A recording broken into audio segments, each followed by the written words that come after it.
Hey guys, let's get more news about Steelers, but first, don't forget to subscribe and leave your like.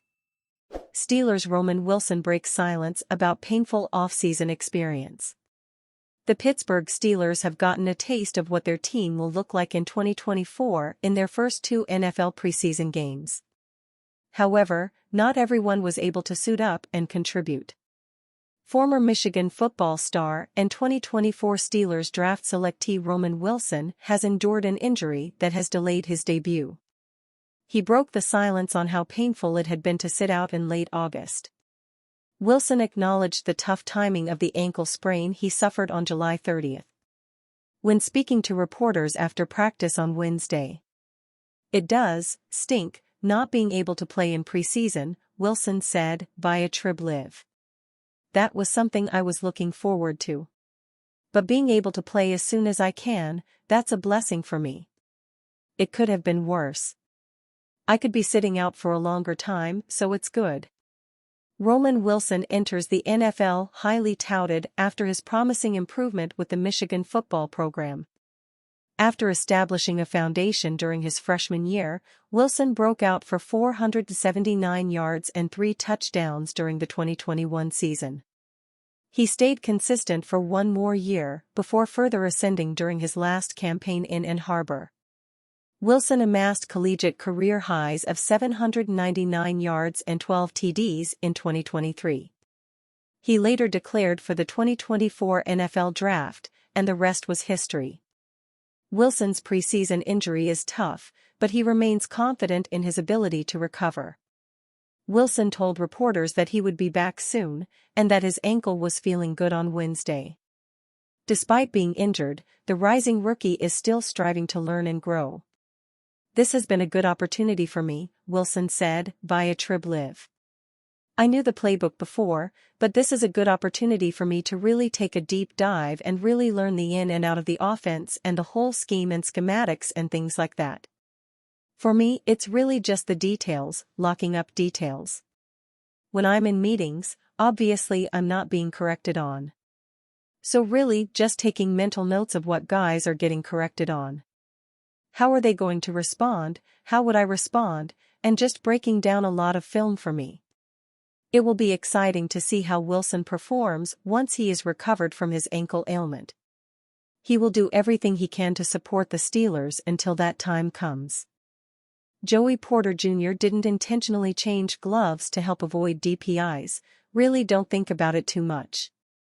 While Pittsburgh Steelers CB Joey Porter Jr. had a strong rookie season in 2023, he had one enduring bugaboo.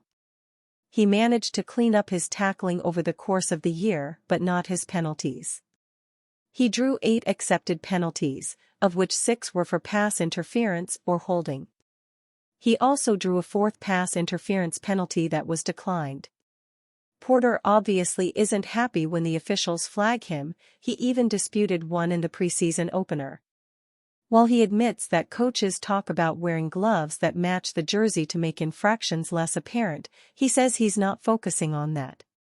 Porter switched from yellow gloves in the first preseason game to white in the second, matching the opponent's jerseys.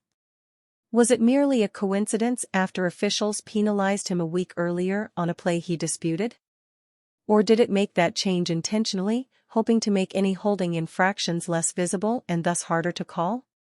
"Nah, that's not true, it was whatever I felt like putting on that night," Porter told Brian Batko of the Pittsburgh Post-Gazette recently. "I've been seeing those things. People have told me in the past. Definitely, there's DB coaches who will say to wear the same color as the team's jersey. I try here and there, but I really don't think about it too much." One of those things Porter might be referring to is a post on X by Alex Kozora pointing out that exact thing this past week. More and more, we notice people hearing and seeing and reading things from some unmentioned source. Less often from players, more often from radio hosts and beat writers during press conferences, but I digress. And so Joey Porter Jr.'s white gloves matching the Bills' uniforms last week was only a coincidence. But he said that he wants to do a better job of getting to know the officials. last year, he talked about learning the value of befriending the referees. This year, he wants to know which crews are more likely to throw which types of flags. A 2023 second-round pick, Joey Porter Jr. evolved into the Steelers' lockdown cornerback over the course of his rookie season. Now established in that role, he hopes to take the next steps as the NFL's top cornerback. He can start by cutting down on his penalties because most of the rest is just maintaining. Porter already fixed his tackling, as I've already talked about, and he knows how to cover. But we can't have him drawing pass interference penalties rather than giving up long catches. The end result is usually the same, or so similar as to make no difference. If Porter keeps having these issues, we'll see if his wardrobe starts to change. He may want to have some orange, brown, and purple gloves on hand, because he'll need them every year. And plenty of white, of course, for the home games. The yellow gloves look cool with the Steelers' uniforms, I admit, but the yellow penalty flags, not as cool. Pelissero, late Brandon Aiyuk trade could decrease Steelers' trade compensation. Are there any clear updates on the Brandon Aiyuk saga? No, of course not. But I'm writing, you're reading, so let's speculate a little bit more. After taking a 24-hour break from talking Brandon Aiyuk, NFL Network's The Insiders discussed him during Wednesday's show. Mike Garafolo reported there's essentially been zero news over the past few days as August is approaching its end, and the regular season is on the horizon. That led Tom Pelissero to think the longer the Steelers have to wait on a trade, the less they'll have to give. The closer we get to the start of the regular season and knowing that Brandon Aiyuk has not been practicing this entire time, there does come a point in which the value of the trade on which they have agreed to, at least a framework as Ian reported a week or so ago, that would potentially change, Pelissero told the panel. In other words, if the player's not ready to play or not have a full-time role in the early portion of the season, that impacts the compensation. Pelissero's comment was met with head shakes from Ian Rappaport and Garafolo. And their reactions feel more agreeable.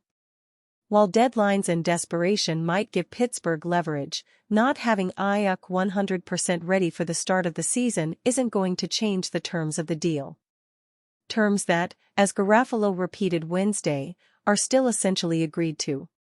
It's doubtful Pittsburgh would try to make a last-second alteration and try to only trade, say, a fourth-round pick instead of a third-rounder. But there is validity to how ready Aiyuk will be for the start of the season. While he's trained and worked on the side, occasionally doing sprints at 49ers practice and working out with personal coach TJ Houshmandzadeh, Aiyuk probably isn't in football shape. He hasn't played a game since the Super Bowl and could use a handful of practices to get his legs under him again. If Aiyuk is traded and it doesn't occur for another week or longer, there will be questions over his Week 1 readiness. Just as there was with 49ers DE Nick Bosa against the Steelers last year, not signing an extension until days before the regular season opener. He wound up only playing 56% of the snaps, though the 49ers' blowout victory made it easy to rest him late. When the Steelers traded for FS Minkah Fitzpatrick midseason in 2019, he played 100% of the snaps in his debut against, funny enough, the 49ers. Granted, football shape wasn't a concern, but being dealt to a new team with only days to digest the playbook didn't curtail his snap count. Still, that's a small obstacle to securing someone of Brandon Aiyuk's talents for the next 4 or 5 years. If this was a one-year rental deal, perhaps Pittsburgh could get away with giving less. And you fan? What do you think of the situation of Brandon Aiyuk? Leave your opinion in the comments.